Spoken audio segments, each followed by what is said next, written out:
ఎవరి కాళ్ళు పట్టుకున్నా, ఎవరి చేతులు పట్టుకున్నా కొన్నిసార్లు ఇవి కాళ్ళు అనుకోయ్యా, ఈ చేతులు కాదయ్యా అంటాం. అంటే ఈ కాళ్ళు అనుకొని మాకు మేలు చెయ్యి, సహాయం చేయని అవసరంలో ఏం చేస్తాం? బ్రతిమలాడతాం.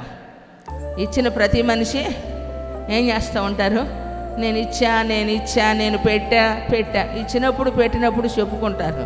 తీసుకున్న మనిషి గుర్తు లేకపోయినా, ఏమని అవసరం తీరాక ఆ మనిషిని మర్చిపోయినా, తీసుకునే వాళ్ళు మర్చిపోయినా, ఇచ్చిన వాళ్ళకి పెట్టిన వాళ్ళకి జ్ఞాపకాలు ఉన్నప్పుడు అవి ఎద్దేవగా ఉంటుంది, దెప్పి పొడిచినట్టు ఉంటుంది. కానీ దేవుడు మనల్ని ఇస్తే మన యొద్ద నుంచి ఏది కూడా తీసుకోడండి. చప్పట్లు కొట్టి దేవుడిని స్తుతిద్దామా. దానిని మనం వృద్ధి చేసుకోవాలా, దానిని కాపాడుకోవాలా. దాని కొరకు మనము శ్రద్ధ నిలిపిన వారిగా ఆయన సన్నిధిలో మనము ఉన్నప్పుడు ప్రభు మేలు మనం ఖచ్చితంగా అనుభవిస్తామండి.